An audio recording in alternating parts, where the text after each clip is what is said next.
நேமுக்கு ஸ்தோத்திரம். எங்களோடு பேசுங்கப்பா, தாழ்த்துகிறோம் இயேசுவின் நாமத்தில், நல்ல பிதாவே. இயேசுவோடைய பெரிய நாமத்தினால உங்களை வாழ்த்தி அன்போடு வரவேற்கிறேன். இந்த நாளில் கிருபையாக தேவன் நமக்கு ஜீவன் சுகம் பலன் தந்து நம்மை பாதுகாத்திருக்கிறார். அவருடைய கிருபை பெரியதாக இருக்கிறது. தேவனுடைய வார்த்தையை உங்களுக்கு அறிவிக்கின்றேன். யூதா எழுதின புத்தகம் 1வது அதிகாரம் அதில் 22வது வசனம். அல்லாமலும் நீங்கள் பகுத்தறிவுள்ளவர்களாய் இருந்து சிலருக்கு இரக்கம் பாராட்டி சிலரை அக்கினியிலிருந்து இழுத்து விட்டு பயத்தோடே ரட்சித்து. அருமையானவர்களே, இந்த செய்தியுடைய தலைப்பு என்ன கொடுத்திருக்கேன் அப்படின்னா, சிலரை அக்கினியில் இருந்து இழுத்து. சிலரை ஆண்டவருடைய வேதம் சொல்கிறது, பைபிள் சொல்கிறது, சிலரை நீங்கள் அக்கினியில் இருந்து காப்பாற்ற வேண்டும். அக்கினி என்ன என்பது என்ன? நரகத்தில் உள்ளதான அந்த அக்கினிக்கு ஜனங்கள் போய்விடாதபடிக்கு நீங்க ஆண்டவருக்காக வேலை செய்ய வேண்டும். வேலை செய்ய வேண்டும். தேவன் ஒரு ஓமையை சொன்னார். திராட்சை தோட்டத்துக்கு வேலை செய்யும்படி ஜனங்களை அழைக்கிறார்.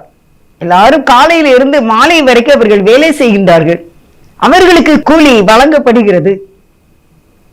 இப்பொழுது நம்ம இந்த உலகத்துல இந்த திராட்சை தோட்டமாக்கி தேவனுடைய தோட்டத்துல ஊழியத்தின் பாதையில அநேகரை நம்ம ஆண்டவருக்குள்ள வழி நடத்த தேவன் நம்மை அழைக்கின்றார். சிலரையாவது நீங்கள் தேவனுக்குள்ளே வழி நடத்த வேண்டும். இயேசு கிறிஸ்துவினுடைய அன்பை அறிவிக்க வேண்டும். இது ஆண்டவருடைய கட்டளை. வேதம் சொல்லுகிறது, மார்க் 16வது அதிகாரத்துல, நீங்கள் உலகெங்கு போய் சகல சிருஷ்டிகளுக்கும் சுவிசேஷத்தை பிரசங்கியுங்கள். தலைப்பு என்ன கொடுத்துருக்கனா, சிலரை அக்கினியில் இருந்து இழுத்து விட்டு. அவங்க வேகமாக போய்கொண்டு இருக்கின்றார்கள். அந்த வேகமாக போய்கொண்டு இருக்கிற அவர்களை இழுக்க வேண்டும். ஆனால் ஆண்டவருடைய வேதம் அதைத்தான் சொல்லுகின்றது. உலகம் எங்கு போய் சர்வ சிருஷ்டிக்கும் நீங்கள் சுவிசேஷத்தை பிரசங்கிக்க வேண்டும். இந்த கட்டளையை நம்ம செய்ய விடாமல் தடுக்கின்றார்கள். இது ஆண்டவர் கட்டளை. ஆண்டவர் தன்னுடைய உயிர்த்தெழுதலுக்கு பின் பரலோக ராஜ்யத்துக்கு போகும் முன்பாக தேவன் சொன்ன வார்த்தை இது. நீங்கள் புறப்பட்டு போய் உலகம் எங்கும் இந்த சுவிசேஷத்தை பிரசங்கிக்க வேண்டும் என்று கர்த்தர் வாக்கு கொடுத்திருக்கிறார். அதாவது ஆர்டர் கொடுத்திருக்கிறார். கட்டளை இதை நம்ம கண்டிப்பாக செய்ய வேண்டும். இன்னைக்கு எத்தனை பேர் நம்ம செய்து கொண்டு இருக்கின்றோம்? அக்கினியில் இருந்து இழுக்க வேண்டுமா? சிலரை இரக்கம் பாராட்டி என்று யூதா 22வது வசனம் சொல்கின்றது. இழுத்து அவர்கள் அக்கினிக்கு நேராக போய்கொண்டிருக்கின்றார்கள். அவர்களை இழுக்க வேண்டும். அவர்களை இழுக்க வேண்டும் என்றால் நமக்கு என்ன வேண்டும் என்றால் இரக்கம் வேண்டும். அருமையானவர்களே, ஒரு இரக்கம் இல்லாமல் நம்ம யாரையுமே இயேசுவுடைய அந்த அன்புக்கு நேராக வழி நடத்த முடியாது. நம்ம கிட்டே சில பேர் கேட்பாங்க, ஏன் நீங்க மட்டும் இப்படி சொல்லணும், கிறிஸ்தவங்க மட்டும் எதுக்கு இப்படி சொல்லிட்டு அலையிறீங்க? மற்ற மதத்தில் உள்ளவங்க நம்மளை பார்த்து கேட்கிறாங்க, நாங்கெல்லாம் சொல்லையா செய்யறோம், நீங்க மட்டும் ஏன் சொல்றீங்க அப்படின்ட்டு. அதுக்கு ஏராளமான காரணங்கள் இருக்கின்றது. அதுல ஒன்று ஆண்டவருடைய ஆர்டர். அது தேவனுடைய ஆர்டர். மனிதன் கூட தன்னுடைய மரண தருவாயில என்ன சொல்றாங்களோ அதையே பிள்ளைகள் நிறைவேற்றுகின்றார்கள். தேவாதி தேவன் நம்முடைய பரமபிதா சொன்னதை நம்ம நிறைவேற்ற வேண்டாமா? ஆனா என்னிடத்துலயும் நிறைய பேர் கேட்பாங்க, மற்ற இயேசுவை அறியாத அநேகர் கேட்பாங்க, எதுக்கு நீங்க மட்டும் இப்படி சொல்றீங்க அப்படின்ட்டு. அப்போ அந்த நாட்களில எனக்குள்ள வந்த ஏறக்குறைய 40 ஆண்டுகளுக்கு மேலாக நான் இயேசுவின் அன்பை அறிவித்துக் கொண்டிருக்கின்றேன். என்றைக்கு தேவன் என்னுடைய பாவங்களை மன்னித்து என்னை தம்முடைய பிள்ளையாக ஏற்றுக்கொண்டாரோ அன்றைக்கே ஒரு இரவுல நீங்க வீட்டுக்கு அடுத்த வீட்டுல ஒரு அக்கா சொன்ன அக்கா உடனே இயேசுவை ஏற்றுக்கொண்டு ரட்சிக்கப்பட்டார்கள். அந்த நேரத்திலே அவர்கள் இயேசுவை ஏற்றுக்கொண்டார்கள். ஒரே ஒரு வார்த்தை தான். அப்படி நான் தெருவுல எல்லாம் அப்படியே போய் நான் சொல்லுவேன், வீடு விடா போயெல்லாம் நான் சொல்லியிருக்கேன். அப்போ என்கிட்ட கேட்பாங்க, எதுக்கு நீங்க இப்படி இந்த சின்ன வயசுல இப்படி அலையிறீங்க, வீடு விட அலையிறீங்களே, உங்களுக்கு வெக்கமா இருக்காதா தெருவுல அப்படின்னு சொல்லி கேட்பாங்க.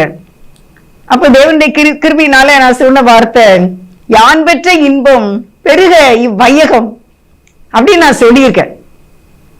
தேவனை அறியாத அந்த நாட்களிலே இயேசுவினுடைய அன்பை பற்றியும் நம்முடைய பாவத்தை ஆண்டவர் மன்னிக்க வேண்டும் என்ற அந்த அறிவு இல்லாத அந்த காலத்துல அவர் என்ன இது அநேக ஒரு கஷ்டமான ஒரு நிலைமையில இருந்தேன். எதுலையுமே தோல்வியாக இருந்தது வாழ்க்கையில. ஆனா இயேசுப்பா என்னை ரட்சித்தாங்க. இயேசுப்பா தான் எனக்குள்ள வந்தாங்க. அதுலயே நான் ஒரு பெரிய இன்பத்தை கண்டேன், அதுலயே ஒரு சமாதானத்தை கண்டேன். வாழ்க்கையில நம்ம தற்கொலை தான் முடிவு, நம்முடைய பிரச்சனைக்கு முடிவு தற்கொலை தான் என்று சில முறை நான் எடுத்தேன். ஆனால் தேவன் அதையெல்லாம் தடுத்து விட்டார். சாகாமலே நம்ம இருந்து விட்டோமே என்று நான் இரவெல்லாம் நான் அழுத நாட்கள் உண்டு. ஆனா இயேசுவா எனக்குள்ள வந்த போது நான் அந்த ஒரு பெரிய மிகுந்த சமாதானத்தை கண்டேன். அதை எனக்கு எல்லாத்தையும் சொல்லிடணும்னு இருந்துச்சு. அப்ப எல்லாருமே அப்படி நம்மளை ஒரு மாதிரி பார்ப்பாங்க, பேசுவாங்க.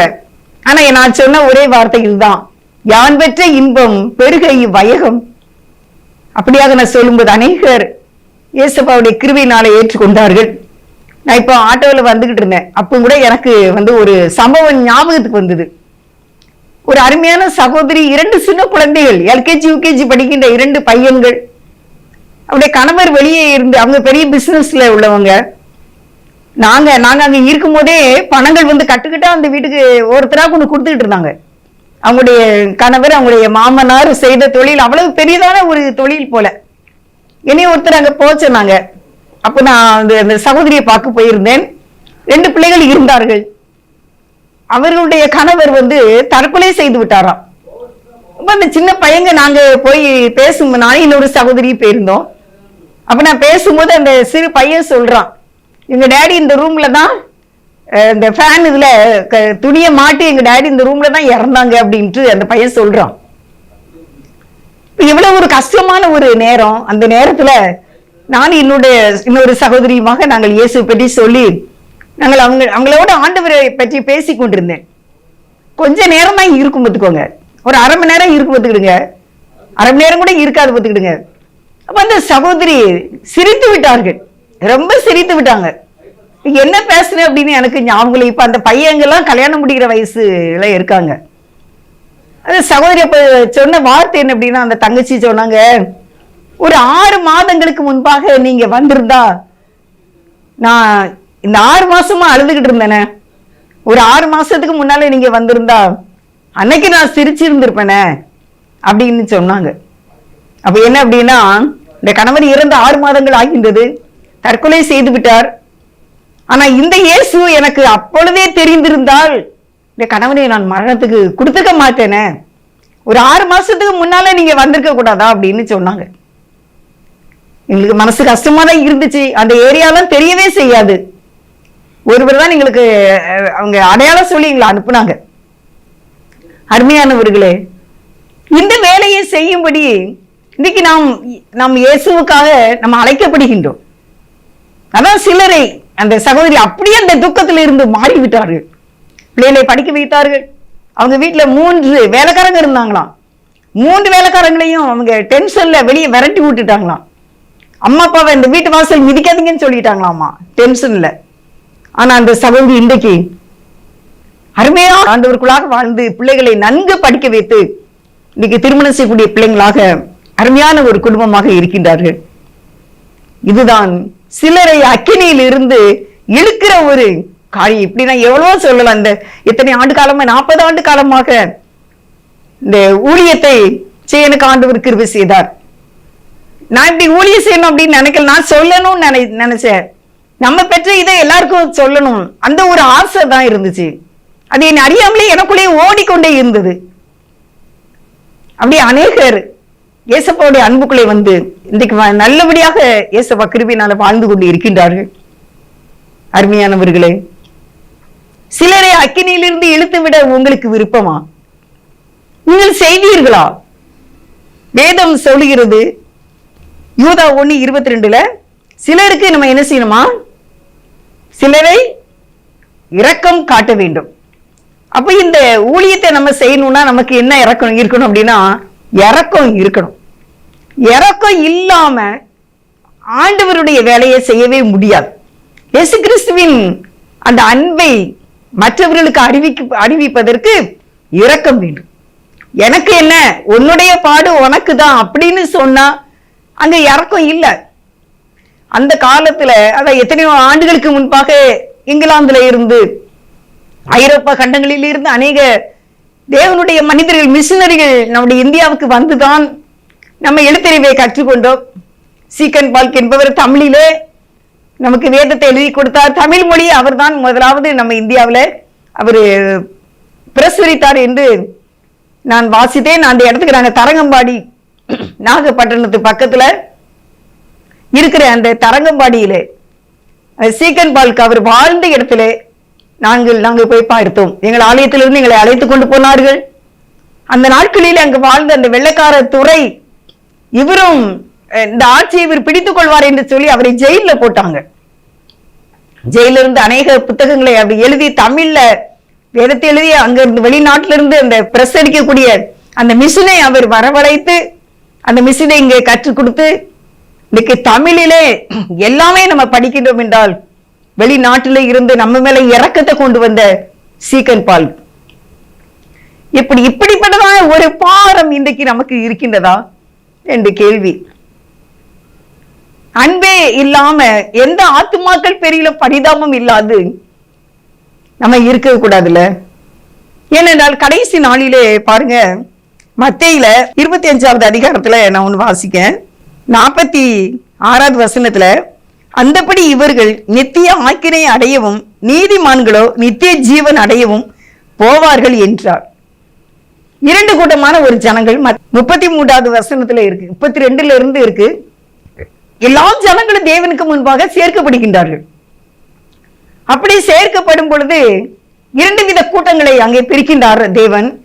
அதை ஒரு கூட்டத்தை பார்த்து சொல்லுகின்றார், நான் ஆடை இல்லாதிருந்தேன், நான் பசியா இருந்தேன், நான் ஜெயில இருந்தேன், நான் வியாதியா இருந்தேன், நீங்களாம் என்ன என்ன செய்யல, பார்க்க வரல, அதனால நீங்க நித்திய நரகத்துக்கு போங்க அப்படின்னு சொல்றாரு.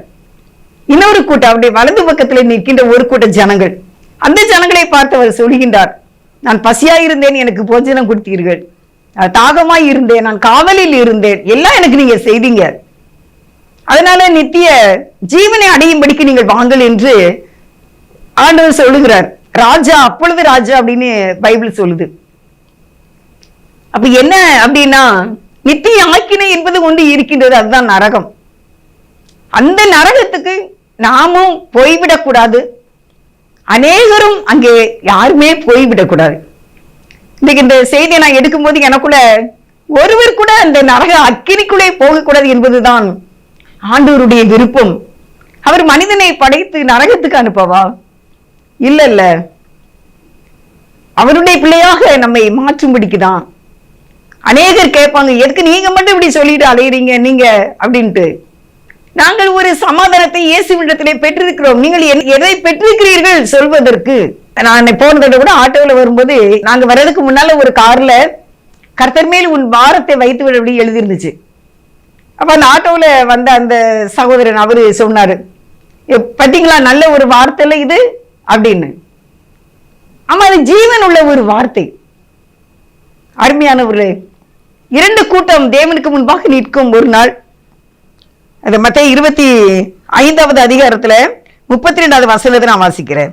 அப்பொழுது சகல ஜனங்களும் அவருக்கு முன்பாக சேர்க்கப்படுவார்கள். மேய்ப்பனானவன் செம்மறியாடுகளையும் வெள்ளாடுகளையும் வெவ்வேறாக பிரிக்கிறது போல அவர்களை அவர் பிரிக்கிறார். பிரித்துதான் அந்த வார்த்தையை அவர் சொல்கின்றார். ஒருவருக்கு தண்டனையும் ஒருவருக்கு ஆசீர்வாதமும் அருளப்படுகின்றது. நாம் இயேசுவுக்காக சிலரையாவது நம்ம அக்கினிக்குள்ள போகாதபடிக்கு அவர்களை இழுத்து விட வேண்டும், இழுக்க வேண்டும். இயேசுதான் ரட்சிப்பு என்பதை நம்ம ஏன் சொல்லக்கூடாது? பரலோக ராஜ்யத்தை அவர்தான் தருவார் என்பதை ஏன் சொல்லக்கூடாது? அதற்காக நாம் இன்றைக்கு ரட்சிக்கப்பட்டிருக்கிறோம். அருமையானவர்களே, D.L. மூடி அப்படின்னு சொல்லி ஒரு பெரிய பிரசங்கியார் உண்டு. அது எத்தனை பேருக்கு அவரை பற்றி தெரியுமோ தெரியாது. நான் அவருடைய புத்தகங்கள் நிறைய படிச்சிருக்கிறேன். பிரசங்கம் அதிகமான ஒரு பிரசங்கம் பண்ணுகிறவர். ஒரு நாளைக்கு ஒருவருக்கு கூட இயேசு பற்றி சொல்லாது இருந்ததே கிடையாதாமா அவருடைய வாழ்க்கையில. D.L. மூடி என்பவர் ஒரு நாள் தேவன் அவரோடு சொன்னாராம், உன்னுடைய சமையல்காரன் உனக்கு காலையிலே கொண்டு உனக்கு டீ வந்து கொடுக்குறான், டீ காஃபி கொடுக்குறான், நீ அவனுக்கு என்னுடைய அன்பை பற்றி நீ சொல்லியிருப்பா இன்னைக்கு அப்படின்னு தேவன் சொன்னாங்களாம். அப்போ அவரு சொன்னாராம், எசப்பா இப்போ எனக்கு நிறைய வேலை இருக்கு, அவனுக்கும் இப்போ சமையல் செய்யணும், அடுத்து அவன் வேலை செய்வான், எனக்கும் நிறைய வேலை இருக்கு, நான் நாளைக்கு எப்படியாவது நான் உங்க அன்பை இந்த சமையல்காரனுக்கு அறிவித்து விடுகின்றேன் அப்படின்னு சொல்லியிருக்காங்க. அந்த நாள் முடிந்து விட்டது. அடுத்த நாள் காலையிலே அது எந்த சமையல்காரன் அந்த காப்பி டீயை கொண்டு வைக்கின்றான். அப்பொழுதும் தேவன் சொல்லுகின்றார், டேய் நீ சொல்லிடுடா, என்னுடைய அன்பை பற்றி சொல்லிடு, என்னுடைய ரட்சிப்பை பற்றி சொல்லிடு, என்னுடைய பரலோக ராஜ்யத்தை பற்றி நீ அவனுக்கு அறிவித்து ஒரு வார்த்தை நீ சொல்லிடா அப்படின்ட்டு. அப்பவும் இந்த ஐயா சொன்னாங்களாம், இன்னைக்கு நிறைய வேலை இருக்குப்பா, எனக்கு அவன்கிட்ட பேசுறதுக்கு இப்ப நேரம் இல்லை, அவனுக்கும் நிறைய வேலை இருக்கு, நான் நாளைக்கு சொல்லிடுறேன். இப்படி 2-3 நாட்கள் கடந்து விட்டது. ஒரு நாள் காலையிலே அவருக்கு அந்த காப்பி டீ வரவில்லை. என்ன காப்பி டீ வரவில்லை? வழக்கமாக இதே இந்த குறிப்பிட்ட நேரத்துல இந்த டீயை கொண்டு வைப்பானே அந்த சமையல்காரன், இன்னைக்கு என்ன வைக்கல, இவ்வளவு நேரம் ஆயிட்ட, ஆகாதே இவ்வளவு நேரம், ஒரு நாள் இவ்வளவு நேரம் ஆகாதே அப்படின்னு சொல்லிட்டு அவர் உடனே அவர் புத்தகம் எழுதி இருந்திருப்பார் போல. உடனே அவர் எழுந்து சமையலறையை திறந்து பார்க்கின்றார். அங்கே அந்த சமையல்காரன் அவன் தூக்கு போட்டு செத்து விட்டான். அவன் மரணத்திலே அங்கே தொங்கிக் கொண்டிருக்கின்றான், இறந்து விட்டான். அப்பொழுது ஐயாவுக்கு மிகுந்த கவலையாகி விட்டது. தேவனே மன்னியும், எத்தனையோ நாள் இதை நீங்க என்கிட்ட சொல்லிக்கிட்டே இருந்தீங்களப்பா, இந்த சகோதரனுக்கு இதை நான் அறிவிக்காமல் போய்விட்டேனே, எனக்கு வேலை இருக்கின்றது என்று சொல்லி நான் உங்களுக்கு நான் கீழ்ப்படியாமல் நான் இருந்து விட்டேனே, நீ மன்னியும், எனக்கு இவ்வளவாக அவன் ஊழியம் செய்தான், இவ்வளவு ஊழியம் செய்த அவனுக்கு நான் உடைய அன்பை பற்றி சொல்லி ஊழியம் செய்யவில்லையே அப்படின்னு சொல்லி அவர் மிகுந்த வருத்தத்தோடு எழுதியிருக்கின்றார். வாழ்க்கையில அதற்கு பின்பாக ஒரு மனிதனுக்கு கூட அவர் ரட்சிப்பை பற்றி சொல்லாமல் இருந்ததே கிடையாதாம். நாம் இன்னைக்கு இப்படி எத்தனை பேரையும் நம்ம தவற விட்டு விட்டோமே. நம்ம கடைசி நாள்ல தேவனுக்கு முன்பாக நம்ம நிற்கும் பொழுது நீங்க எத்தனை பேரை அக்கினியில் இருந்து இழுத்து விட்டீர்கள், எத்தனை பேருக்கு இரக்கம் காட்டினீர்கள் என்று இயேசுப்பா கேட்பாங்கல்ல. அப்பொழுது நம்முடைய பதில் என்னவாக இருக்கும்? எந்த போக்கு சொல்ல முடியாது, காரணம் சொல்ல முடியாது. நீங்கள் இயேசுவுக்காக ஏதாகிலும் செய்ய வேண்டும் என்று ஆண்டவர் விரும்புகின்றார். அருமையானவர்களே, இந்த நாளிலே இந்த ஊழியத்தினுடைய பாரத்தை உங்களுக்கு நான் சொல்கின்றேன். எவ்வளவோ மிஷனரிகள் உயிருடன் தீயில் என்று நான் ஒரு புத்தகத்தை படித்தேன். அதிலே ஆலன் பி அப்படின்ற ஒரு அம்மா வெளிநாட்டிலிருந்து வந்து பாம்பேல குஜராத் மாநிலத்தில் அங்கே இறங்கி அவங்க அந்த ட்ரெயினை விட்டு இறங்கும் போதே ஒரு சகதி நிறைந்த இடத்திலே தான் அவர்கள் இறங்கினார்களாம். கால சகதியோடு இறங்கி அந்த குஜராத் மாநிலங்களிலே அவர்கள் அலைந்து திரிந்து அநேகரை இயேசுவாடி அன்புக்குள்ளே அவர்கள் வழி நடத்தி இருக்கிறார்கள். தருமபுரி மாவட்டத்துல கூட இயேசுவை அறியாத எத்தனையோ பேர் பாவத்துல சாராயம் குடிக்கிறவர்களாக வாழ்ந்து கொண்டு இருக்கிறார்கள். அங்கே இன்றைக்கு தேவனுடைய ஊழியக்காரர்கள் போய் அவர்களை ரட்சித்திருக்கிறார்கள். தண்டைவாடா என்ற மாநிலத்துல சாராயத்தை ஒரு பூவிலிருந்து காய்ச்சி வடித்து விற்கிறவர்கள் 12 வயதிலேயே திருமணம் செய்து கொடுக்கின்றார்களாம். திருமணம் செய்து 12 வயதுல அந்த பையனுக்கு என்ன வேலை செய்ய தெரியும்? அங்கே உள்ள மரங்களிலே காடுகளிலே உள்ள பூக்களை பறித்து அதிலே அந்த போதை சாராயத்தை வடித்து சந்தையில மார்க்கெட்டே உட்கார்ந்து அந்த 12 வயதுக்குள்ள நிரம்பி அந்த பெண் வந்து அந்த சாராயத்தை விற்று அதை வைத்து அவர்கள் சாப்பிடுவார்களாம். அப்படிப்பட்டவர்களை நம்முடைய இந்த தமிழ்நாட்டில இருந்து ஊழியக்காரர்கள் போய் அவர்களை ரட்சிப்புகளை வழிநடத்தி இன்றைக்கு அவர்கள் 20 வயதுக்கு மேலாக திருமணம் செய்ய வைக்கின்றார்கள். படிப்பை கற்று கொடுத்திருக்கின்றார்கள். இன்றைக்கு டாக்டருக்கு படிக்கிற அளவுக்கு அந்த பழங்குடியினர் வந்திருக்கின்றார்கள். சரியான ஆடை அணிய தெரியாதவர்கள் தமிழ்நாட்டிலே இருந்து போன அநேக ஊழியக்காரர் மூலமாக தென்னிந்தியாவில் இருந்து வட இந்தியாவுக்கு போய் அங்கே அந்த பாஷையை கற்று அவர்கள் ஊழியத்தை செய்திருக்கின்றார்கள். அருமையானவர்களே, நம்ம அப்படித்தான் போகல அப்படின்னாலும் இங்கே இருக்கின்றவர்களுக்கு இயேசுவின் அன்பை நம்ம அறிவிக்க வேண்டும். அவர்கள் மேல் இரக்கம் காட்ட வேண்டும். அவர்களுக்கு பரலோக ராஜ்யத்தை குறித்து அவர்களுக்கு அறிவிக்க வேண்டும். அதைத்தான் ஆண்டவர் விரும்புகின்றார். சிலருக்கு இரக்கம் பாராட்டி சிலரை அக்கினியில் இருந்து இழுத்து விட்டு பரலோக ராஜ்யத்துக்கு நேராக அவர்களை வழி நடத்த வேண்டும். அக்கினியும் கந்தகமும் எரிகிற கடலிலே அவர்கள் தள்ளப்படுவார்களாம். அதாவது கல்யாண விருந்துக்காக ஒரு எஜமான், ஒரு பெரிய பணக்காரன் மக்களை அழைக்கின்றான். அந்த ஊழியக்காரர்கள் போய் அநேகர் அழைக்கின்றார்கள், யாருமே வரவில்லை. அதுக்கப்புறம் அந்த மனிதர் புறப்பட்டு போய் மத்தேயு 22:10 அந்த ஊழியக்காரர் புறப்பட்டு வழிகளிலே போய் தாங்கள் கண்ட நல்லார் பொல்லார் யாவரையும் கூட்டிக் கொண்டு வந்தார்கள். கல்யாண சாலை விருந்தாளிகளால் நிறைந்திருந்தது. நல்லார் பொல்லார் எல்லாரும் கல்யாண விருந்துக்கு வந்து விட்டார்கள். எல்லாரையும் அழைத்து கொண்டு வந்தார்கள். இன்னைக்கு தேவன் நம்மை அப்படித்தான் அழைக்கின்றார். நம்ம இன்னைக்கு ஆண்டவருடைய பிள்ளையாக இருக்கின்றோம் என்றால் பொல்லாதவங்களாய் இருக்கும் போதுதான் தேவன் நம்மையும் ரட்சித்து அவருடைய பிள்ளையாக மாற்றி இருக்கின்றார். இந்த அருமையான ஒரு பரலோக ராஜ்யத்தை நமக்கு தந்திருக்கின்ற ஆண்டவருக்காக நீ ஏதாவது செய்ய வேண்டாமா? நாம் அவருக்கு என்ன கொடுக்க முடியும்? இந்த உலகம் அவருடையது, இந்த கடல் அவருடையது, இந்த பூமியில் உள்ள எல்லாமே, ஊர்வன நீந்துவன நடப்பன பரப்பன எல்லாமே அவருடையது. வெள்ளியும் பொண்ணும் அவருடையது. எல்லா மரங்களும் கனிகளும் இயேசுடையதுதான். நம்ம என்ன கொடுத்து அவருக்கு நிறைய போகுது? எத்தனை பெட்ரோல் கிணறு இருந்தாலும் ஏசப்பா அதுதான். எத்தனை நல்ல தண்ணி இருந்தாலும் ஏசப்பா தான். நம்ம என்ன கொடுக்க போறோம்? ஆனா ஆண்டவர் நம்மை அவருடைய விருந்துக்கு அழைக்கின்றார்.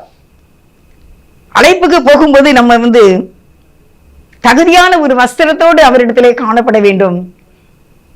அதை நம்ம மற்றவர்களுக்கு அறிவிக்க வேண்டும் என்பதுதான் இன்றைக்கு ஆண்டவர் நமக்கு முன்பாக வைக்கின்ற ஒரு காரியம். அருமையானவர்களே, சிலரை என்று எழுதியிருக்கிறது. பலரை உங்களால முடியலட்டாலும் சிலரையாவது நீங்கள் தேவனுக்குள்ளே வழி நடத்த வேண்டும். சுவிசேஷ உலகம் எங்கும் அறிவிக்கப்பட்ட பின் தான் வருகை வரும். அதனால இன்னும் இரண்டாம் வருகை வரல? நிறைய பேருக்கு அதான் கேள்வி. இயேசு வருவார், அதுக்கப்புறம் அந்தி கிறிஸ்து வருவான்னு சொல்றாங்களே, எதனால இன்னும் வரல அப்படின்னு அநேகருக்குள்ள ஒரு கேள்விக்குறி இருக்கின்றது. ஆனா அதுக்கு பதில் என்ன தெரியுமா? உலகம் எங்கும் இன்னும் இந்த வேத வசனம் அறிவிக்கப்படவில்லை, நற்செய்தி அறிவிக்கப்படவில்லை. இயேசு பிறந்தார், நமக்காக மரித்தார், உயிர்த்தார், மீண்டு வருவார், அவர் நமக்கு ஒரு ராஜ்யம் வைத்திருக்கின்றார் என்பதை உலகம் எங்கும் இது அறிவிக்கப்படவில்லை. நம்ம நினைக்கிறோம் டிவி மூலமாக, யூடியூப் மூலமாக, வாட்ஸ்அப் மூலமாக எப்படியாவது இயேசுவை அறிந்திருப்பார்கள் என்று. ஆனால் இன்னும் அறியாமல் இருக்கின்றார்கள். எனக்கு தெரிந்த ஒரு சகோதரி தங்கச்சி, அவங்க சென்னையில இருக்காங்க. அவங்க டெல்லிக்கு போயிருந்தாங்களாமா, டூருக்கு. அவங்க ஒரு பெரிய ஆபீஸ்ல வேலை பார்த்தாங்க. அப்ப அவங்க டெல்லிக்கு போயிருக்கும்போது, டூர் போயிருக்கும்போது அங்கே சண்டே வந்துச்சான். ஒரு நாள் சண்டே வரும்போது எப்படியாவது நம்ம ஆராதனைக்கு போயிடணும், சண்டே சர்வீஸ் பார்க்காம நம்மளால இருக்க முடியாது அப்படின்னு சொல்லி அவங்க டிராவல்ல தேடி பார்த்தாங்களாமா. ஆனா ஒரு ஆலயம் கூட கண்டுபிடிக்க முடியவில்லை. மனசோர்வோடு தான் நாங்க வந்தோம் அப்படின்னு தங்கச்சி சொன்னாங்க. நம்ம நினைக்கிறோம்ல எல்லாருக்கும் எல்லாம் சொல்லியாச்சுன்ட்டு, ஆனாலும் இயேசு பற்றி சொல்லாத பகுதிகள் இருக்கதான் செய்திடணும் அப்படின்னு ரொம்ப வருத்தமாக அந்த தங்கச்சி என்கிட்ட சொன்னாங்க. அதை நாம சொல்ல வேண்டும், அவர்களுக்காக நம்ம ஜெபிக்க வேண்டும். எப்படியாவது இயேசுவை பற்றி நம்ம அறிவித்து விட வேண்டும். சிலரை அக்கினியில் இருந்து இழுக்க வேண்டும், காப்பாற்ற வேண்டும். கடைசியா ஒரு சாட்சி ஒன்றே நான் சொல்லுகின்றேன். இந்த வாழ்க்கையில் நடந்தது. இது கொஞ்சம் வருஷத்துக்கு முன்னால ஒரு தெருவில் ஒரு சுகமில்லாத ஒரு அண்ணன் இருந்தாங்க. அவருக்கு எப்படி 85 வயது கிட்டக்க இருக்கும் அப்படின்னு நினைக்கிறேன். சகோதரனுக்கு ஒரு உயிர் போற ஒரு கட்டம். வீட்டிலே பெரிய பணக்காரங்க, வீடு நிறைய ஆட்கள் உட்கார்ந்திருக்கின்றார்கள். எப்போ உயிர் போகும் அப்படின்னு சொல்லி எல்லாரும் உட்கார்ந்துருக்காங்க, அமைதியா உட்கார்ந்துருக்காங்க. அதே தெக்கடிப்பட்ட ஒரு அக்கா என்கிட்ட கேட்டாங்க, நம்ம போகலாமா, அந்த அண்ணனை பார்த்துட்டு வருவோமா அப்படின்னு என்னை கூப்பிட்டாங்க. சரி பார்க்கலாம் அப்படின்னு சொல்லிட்டு நாங்க போனது பெரிய பணக்கார வீடை, எப்படி போக முடியும் அப்படின்னு. அந்த அக்கா சொன்னாங்க, இல்லை நான் கூட்டு போறேன் வா அப்படின்னு. சரின்னு சொல்லிட்டு அந்த வீட்டுக்குள்ள நாங்க போனோம். சகோதரனை படுக்கையிலே படுக்க வைத்திருக்கின்றார்கள். ஒரு 5 நிமிடத்துக்கு ஒரு நேரம் அவர் வாமிட் பண்றாரு. ஒரு பையன் பக்கத்துல இருக்கான். அந்த பையன் அந்த கிண்ணத்துல அந்த வாமிட்டை வாங்கிட்டு ஒரு சின்ன கிண்ணத்துல ஸ்பூன் போட்டிருக்காங்க குளுக்கோஸ் தண்ணி. அதை அப்பப்போ அதை ஊத்தி கொண்டு இருக்கின்றார்கள். இப்படியாக நடந்து கொண்டு இருக்கின்றது. இப்படி 2-3 நாளா அப்படி இருக்கும் போல, எங்களுக்கு தெரியல. நானும் ஒரு அரை மணி நேரம் நாங்க நின்று கொண்டு இருந்தோம். இதே தான் மாறி மாறி நடந்து கொண்டு இருக்கின்றது. வீடு நிறைய கும்பல் மக்கள் உட்கார்ந்து கொண்டு இருக்கின்றார்கள். அப்ப என்னோடு கூட வந்து அக்கா சொன்னாங்க, வீட்டுக்கு போலாமா அப்படின்ட்டு. நான் சொன்னேன், வரல, நீங்க போங்க, எனக்கு வர மனசு இல்லை அப்படின்னு. சரின்னு சொல்லிட்டு அவங்க போயிட்டாங்க. நான் நின்றுகிட்டு இருந்தேன். ஒரு செகண்ட் தான் இருக்கும். இதை நான் பெருமைக்காக சொல்லவில்லை. தேவன் என்னை நடத்தினார். இது அந்த ஆத்துமா மேல அவருக்கு வந்து ஒரு இறக்கம் வந்துச்சு. அப்படி என்ன அப்படின்னா, இந்த ஒரு செகண்ட்ல நான் அந்த ஐயாட்ட போய் நின்னுட்டேன். இந்த ஐயா கிட்ட போய் நான் நின்னேன். ஐயா அப்படின்னு கூப்பிட்டேன். அப்படின்னாங்க. ஐயா, ஏசப்பா என் பாவத்தை மன்னிச்சிருங்க, எனக்கு பரலோக ராஜ்யம் தந்துருங்க அப்படின்னு சொல்லுங்க ஐயா அப்படின்னு. அப்படின்னாங்க. பார்த்துக்கோங்க. அப்படியே கண்ணை திறந்து என்னைய பார்த்தாங்க. நானும் அரை மணி நேரம் நின்றுட்டு இருக்கும்போது கண்ணே அவங்க திறக்கவே இல்லை. அந்த வாமிட்டு விட்டு பண்ணி அந்த 2 ஸ்பூன் குளுக்கோஸை குடிச்சுக்கிட்டு இருந்தவங்க, நான் அந்த வார்த்தையை சொன்ன உடனே அப்படின்னாங்க. ஓகே அப்படிங்கிற மாதிரி உடனே நான் சின்ன ஜெபம் செய்தேன் நின்றுக்கிட்டே. ஏசப்பா, இந்த அண்ணனை நீங்க ரட்சித்ததுக்காக நன்றி, உங்களுடைய பாவங்களை மன்னித்ததுக்காக நன்றி, இவங்களுக்கு பரலோக ராஜ்யத்தை நீர் கொடுத்ததுக்காக நன்றி, உங்களுடைய கரத்திலே இந்த ஐயாவை ஒப்பு கொடுக்கின்றேன், ஆசீர்வதியும், ஆமீன் சொல்லிட்டு நான் வீட்டுக்கு வந்துட்டேன். ஐயா 2 வாரத்துக்கு முதல்ல சொன்னோடனே அப்படின்னாங்க. கண்ணை திறந்து என்னைய பார்த்தாங்க. அப்புறம் அப்படின்னாங்க. ஓகே அப்படிங்கிற மாதிரி சொன்னாங்க.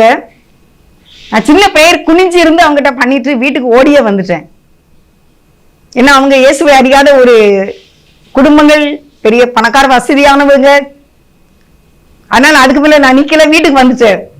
வீட்டுக்கு வந்த உடனே எனக்குள்ள ஒரு பயங்கரமான ஒரு சந்தோஷம், எனக்கு நடனாடன் போல இருக்கு. நான் கதவெல்லாம் பூட்டிட்டு கையை தூக்கி இயேசுவே நன்றி நன்றிப்பா அப்படின்னு சொல்றேன். உள்ள வந்து அப்படியே பொங்குது. பார்த்துக்கோங்க. 10 நிமிஷம் தான் இருக்கும். நான் வீட்டுக்கு வந்து நான் அப்படியே எனக்குள்ள நடனம் ஆடுற மாதிரி ஆடி நான் நன்றி நன்றி சொல்லிட்டு கதவை திறந்து வெளியே வந்தேன். வெளியே வந்து கோயத்துல நிக்க அந்த அக்கா வந்து என்னை கூட்டு போனாங்களா. அவங்க வந்து சொல்றாங்க, அந்த ஐயா இறந்து போயிட்டாங்களா அப்படின்னு. கர்த்தருக்கு ஸ்தோத்திரம், கர்த்தருக்கு ஸ்தோத்திரம். தேவன் அந்த மனிதன் மேல் ஒரு இரக்கத்தை வைத்திருக்கின்றார். அந்த கடைசி நேரத்தில் கூட ஆண்டவர் என்ன நம்மை கொண்டு போயிருக்கின்றாரு.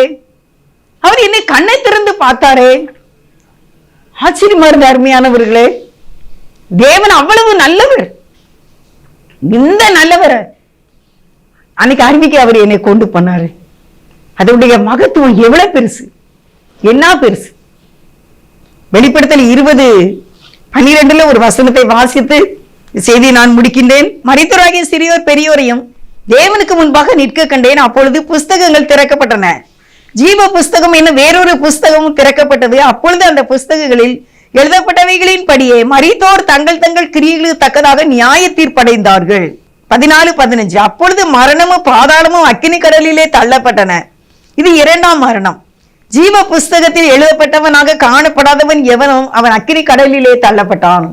அக்கினி கடலுக்கு போய் விடக்கூடாது யாரும் என்ற ஒரு பாரத்தோடு இன்றையிலிருந்து நாம் காணப்பட வேண்டும். சிலரை இரக்கம் காட்டி அக்கினியிலிருந்து ரட்சிக்க தேவன் நம்மை அழைக்கின்றார். அவருடைய திராட்சை தோட்டத்திலே நம்ம வேலை செய்ய வேண்டும். ஜெபம் செய்வோம். காடுகளில் பல நாடுகளில் என் ஜனம் சிதறுண்டு சாகுவதா, பாடுபட்டேன் அதற்காகவுமே, தேடுவோர் யார் என் நாடுகளை, அழைக்கிறார் இயேசு அவரிடம் பேசு நடத்திடுவார், அழைக்கிறார் இயேசு அவரிடம் பேசு நடத்திடுவார். மந்தையில் சேராடுகளே எங்கிலும் கோடி கோடி உண்டே. அழைக்கிறார் இயேசு. மந்தையில் சேராத ஆடுகள் இருக்கின்றது. ஆண்டவரே, மந்தையில் சேர ஆடுகளை தேடும்படிக்கு தம்முடைய ஜனங்களை ஏவி எழுப்பியருளும். சிலரை அக்கினியிலிருந்து ரட்சிக்க இழுக்க உங்களுடைய பிள்ளைகளுக்கு உதவி செய்யும், உமக்கு ஊழியம் செய்ய உதவி செய்யும், ஆசீர்வதியும். இயேசுவின் நாமத்தில் நல்ல பிதாவே, ஆமென், ஆமென். God bless you.